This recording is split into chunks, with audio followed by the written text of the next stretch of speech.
Powerful tsunamis, typhoons, storm surges are all coastal hazards that occur across Southeast Asia. These events are being impacted by climate change and rising sea levels. Valuable economic structures that deliver 80% of the world's trade are facing growing risks from the changing ocean that could severely impact our lifestyles. The ocean is our planet's life support system. The ocean regulates the climate, absorbs huge amounts of carbon dioxide from the atmosphere, and provides us with vast stores of food. Population growth, rapid infrastructure, our changing climate, and events happening far away in the polar regions are impacting the ocean and threatening all aspects of life across Southeast Asia.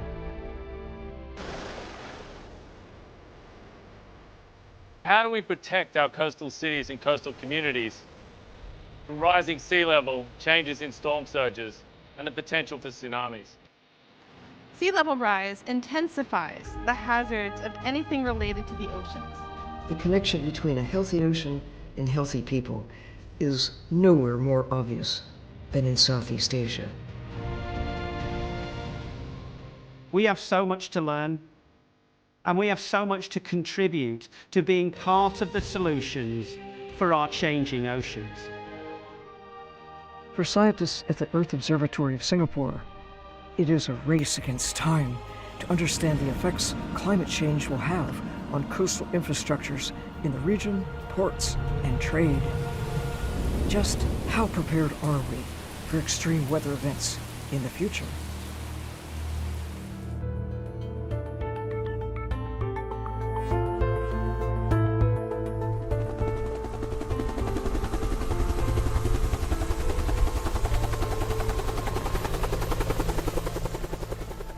In 2013, Typhoon Haiyan, the most powerful tropical cyclone ever recorded on Earth, hit the Philippine coast, devastating communities. Scientists from the Earth Observatory of Singapore were some of the first to arrive to start to piece together the profile of the typhoon. When my team arrived in Tacloban, the devastation was extreme. There was little power, and food and water resources were very limited. As scientists, we can use evidence of the landscape to reconstruct what happened when a typhoon hit. Where did the storm travel? What was the height and velocity of the water that went across the landscape? How far did it travel inland? These are all important data sets to capture if you were going to rebuild a community in the future.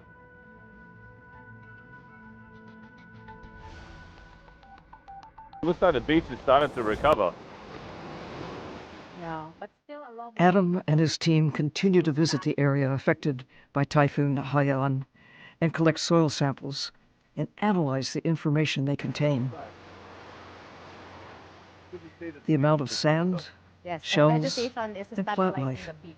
provides important All clues those- about the characteristics of this typhoon and allow scientists to build predictive models around future events. 13. So it's 6 years of sediment. You have the sand itself here. Haiyan. Yeah. And then before Haiyan.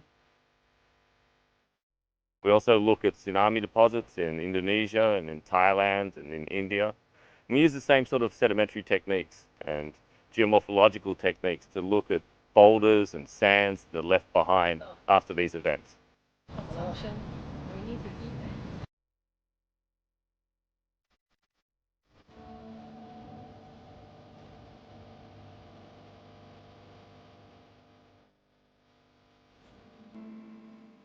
If we look at a core record like this, and there's a number of sand layers, and we can work out how old those sand layers are, then you can start to talk about the recurrence, how often you get events like Typhoon Haiyan, or the Indian Ocean tsunami, or other events that affect coastlines.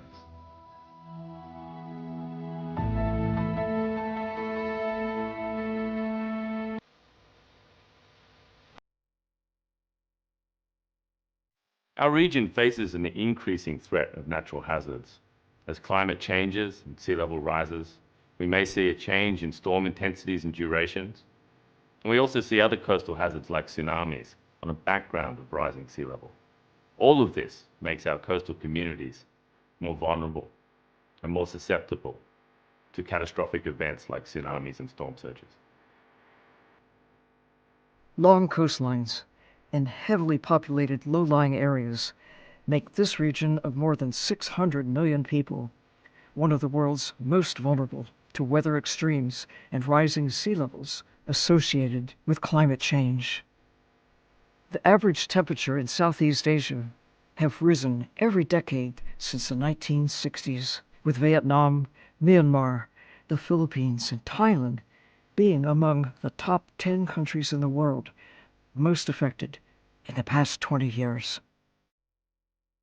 Some of our weather events may be becoming more unpredictable, affecting our communities in ways that they haven't been affected before. A fundamental question with changing climate is understanding how extreme events like typhoons and floods will change as our world warms.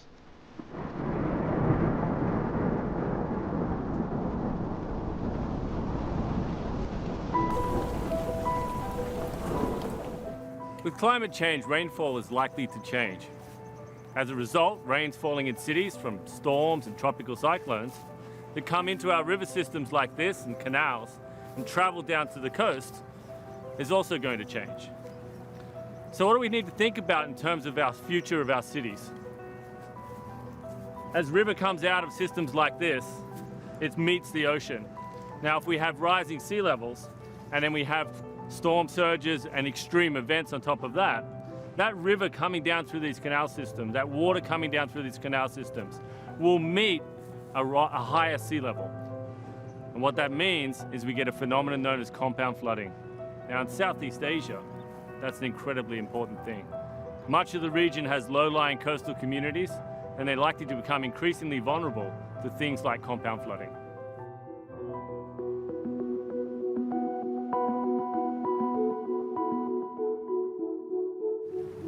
So here we are in the front line, where the canals are bringing water down from the city to meet the ocean.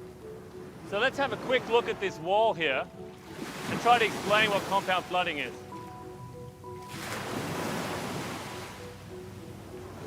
If we look at this yellow color on the wall, that's an approximation of where the high tide line is. Now, if you imagine that with sea level rise, that high tide line is going to move up even maybe a meter. So we're getting right up near the top of the wall. So with rising sea level, we're moving that yellow color up this wall. And that means that anything coming down from the city, all floodwaters coming out of the city, are going to have nowhere to go. And that's the phenomenon we call compound flooding. And it causes a lot of flooding in coastal areas throughout Southeast Asia. Climate change will no doubt affect the region for decades to come. At the Earth Observatory of Singapore, we're building data sets that will improve predictive models of how climate will impact our region. While extreme coastal hazards, typhoons, and compound flooding are increasing, another hazard has scientists worried. Southeast Asia is home to thousands of kilometers of active fault lines and over 700 volcanoes. Many of these have the potential to generate a powerful tsunami that could wipe out coastal communities and billions of dollars in infrastructure. With rising sea levels, tsunamis are becoming more dangerous. To better understand how tsunamis are generated, we're here at the Science Center to look at their wave machine. So this is the wave tank. And you can see in the back here, we've got a plastic sheet that's pushing the water forward to generate the waves that travel up towards the land. Now, with a typical ocean wave, you have a narrow wavelength. So it's a small wave, and when it reaches the shore, it breaks, but it doesn't get very large. A tsunami wave, on the other hand, has a much longer wavelength. Here it's getting to maybe tens of centimeters, but in a real tsunami, it would be maybe 100 kilometers wide. And when that tsunami wave starts to approach the shore, it feels the ground underneath it and it slows down. And as it slows down, it piles up and builds up into a taller and taller and taller wave that might reach 10 or 20 or even 30 meters high before it breaks onto the shore. So when you're thinking about the hazard that you're facing in terms of tsunamis, and you live next to the ocean, you have to think not just about how big the source is and how big the tsunami will be, but also where you live. Are you only a few meters above sea level, or are you tens of meters above sea level? And how quickly can you get away from the coast if a tsunami warning is issued? In 2011, a magnitude 9.1 earthquake generated an extreme tsunami in the Pacific Ocean. When this tsunami hit the coast of Japan, it wiped out billions of dollars of infrastructure, took a huge toll on human life, and triggered cascading hazards, including a nuclear meltdown. The tsunami from that earthquake traveled through the ocean for hundreds of kilometers before it hit the coast of Japan. When it did, it became not just a wide, low wave, but a very, very high, dramatic tsunami wave that was able to crash over the tsunami walls that had been built previously and that washed hundreds of meters inland. That wave reached 40 meters high. 40 meters is the height of a 12-story building. Most tsunamis are caused by solid earth phenomena. That's earthquakes, volcanoes, and landslides. But it turns out that the atmosphere itself can also create tsunamis. Those are called meteotsunamis. And we're only just now starting to learn about them in the scientific community.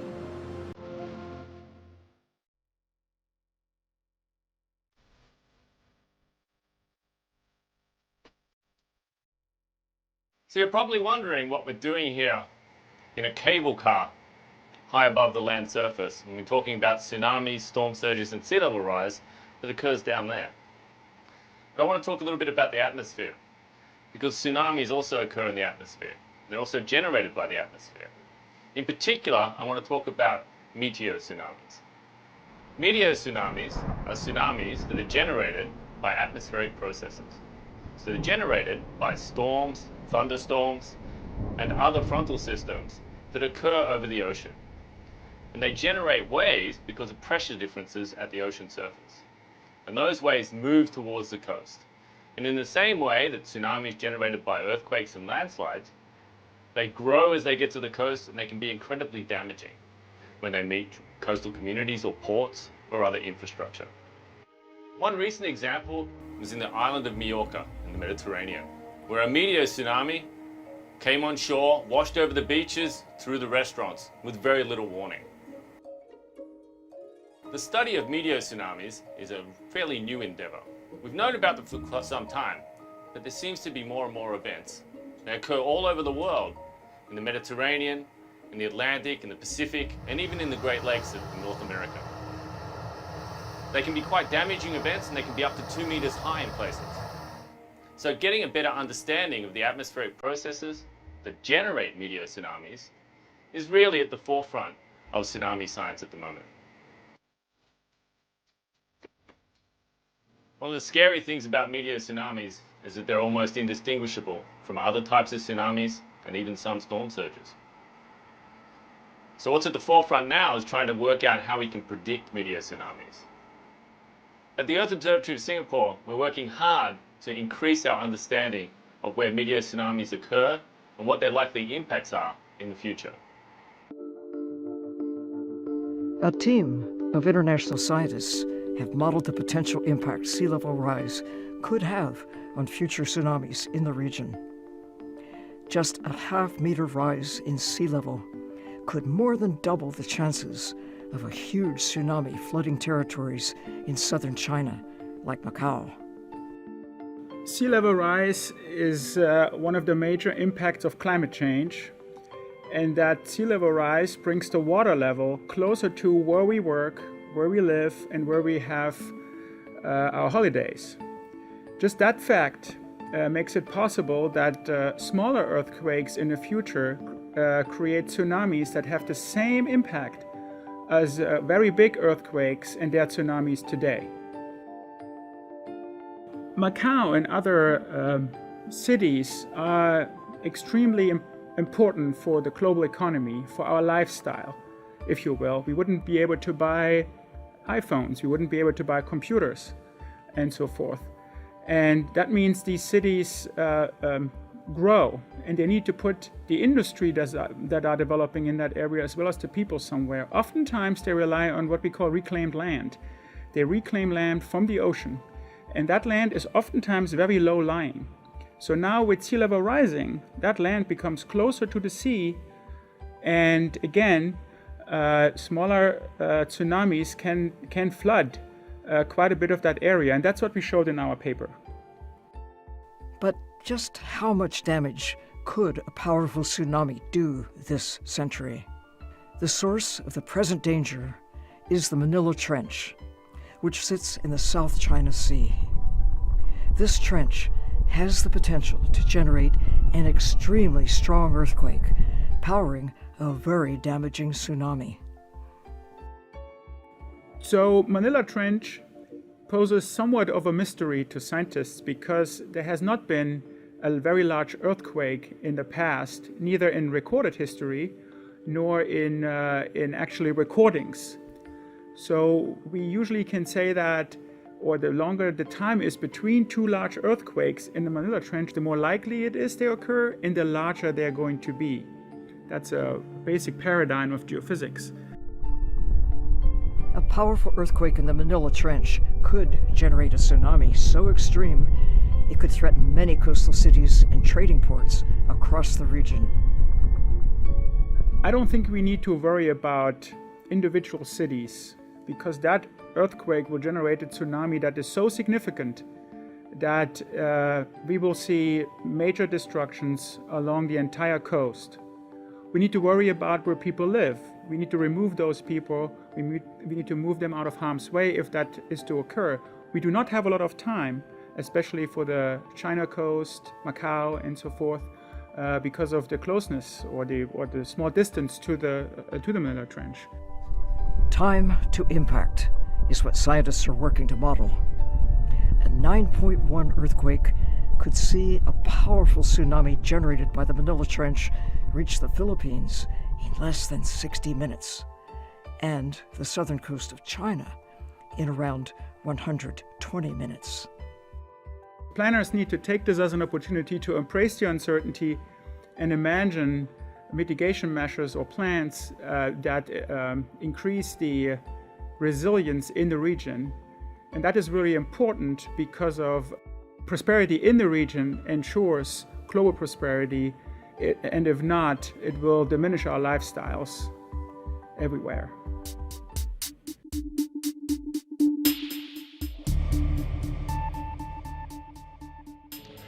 Ports are incredibly important to global trade. Around 80% of global trade goes through a port at some stage.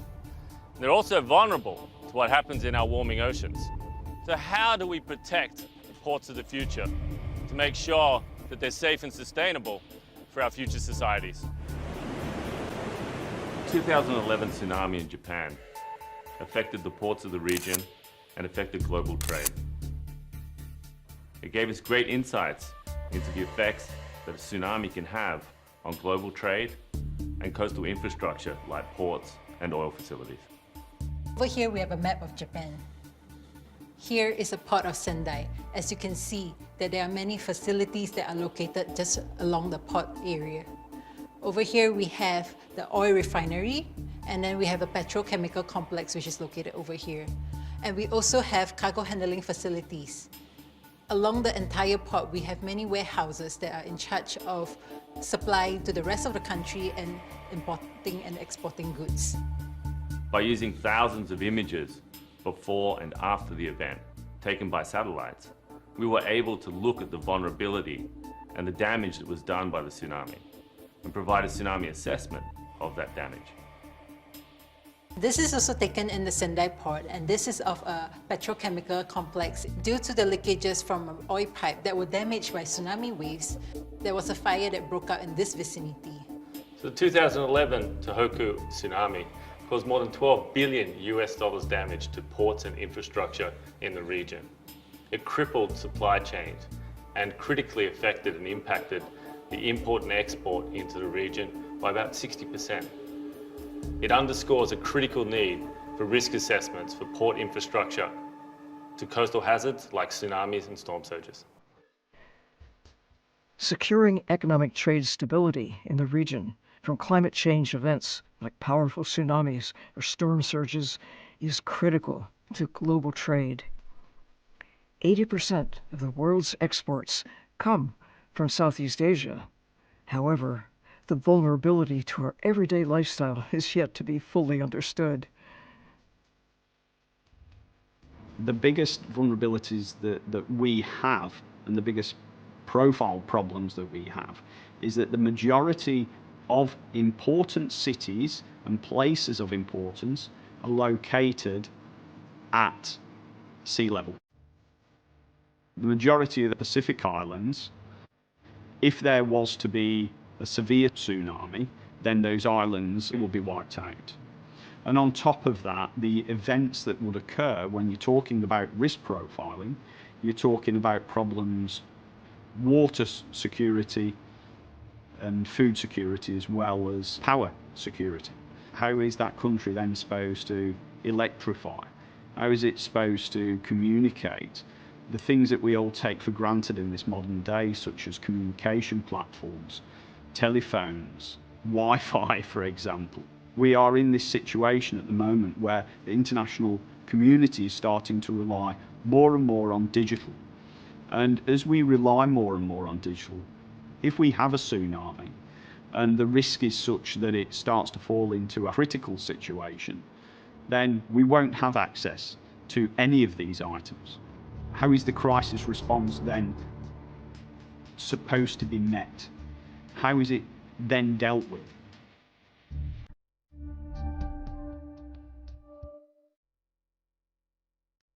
Building resilience into community infrastructure requires innovative thinking and imagination to plan for the extreme climate events likely in the future.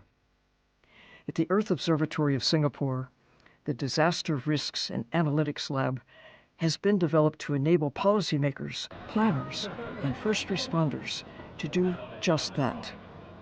So I work on risk analysis, and in order to understand the risks faced by communities, we need to understand not only the hazards, so the flooding, the earthquakes, the typhoons, but also the exposure, so who is likely to be impacted by those hazards, and importantly, the vulnerability of these communities or this infrastructure to the hazards. So we develop analytical tools to model each of those components. And that's useful for policymakers so that they can make more proactive decisions to build the resilience of cities and communities around the world. Disaster field labs provide a valuable way to bring communities together to problem solve the potential climate hazards of the future and create new solutions that can be adopted or implemented to keep communities safer. So flooding is a big issue in cities across Southeast Asia. And here in Thailand, we brought together people from cities around the region, many of which suffer from the impacts of flooding. And they bring with them their own experience of this issue and their own expertise. And together we're coming up with ideas for how to address this issue of urban flooding. One of the main obstacles to long-term resilience building is that the events that may have happened in the past might not be indication of what we can expect in the future. And that's true not only because our climate is changing, but because our cities are changing, our society is changing. An example of this recently, the huge floods in Western Europe, in Germany and Belgium, no one had experienced anything like that before. So we need to be more imaginative about what might happen in the future, and perhaps not only more imaginative about the extreme events that might occur, but also the type of mechanisms and tools that we use to actually address them. The other thing is we probably need to be braver in our decision making. Making risk-informed decisions for the long term often means that we need to make brave decisions, the benefit of which we might not see in our lifetime, but they're still the right decisions to make.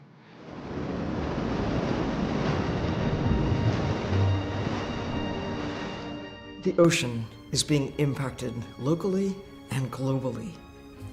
So what can be done to reverse the decline that affects everyone, everywhere, all the time? And see this time of recovery that is within our grasp? The answer is we must act globally to address the issues that are causing the harm, and in Southeast Asia, locally. Clearly, there are things that can be done to work with the communities, to understand the actions that every individual takes, times all the individuals in the community and in the world do make a difference. Armed with knowledge, with science that now exists, that could not exist at any time when I was a child, but now is there to help protect the children of the future. Now we know. Now we can take this knowledge and move from where we are to a better place. We must do so with an enhanced sense of urgency as never before, and maybe as never again. This is the time.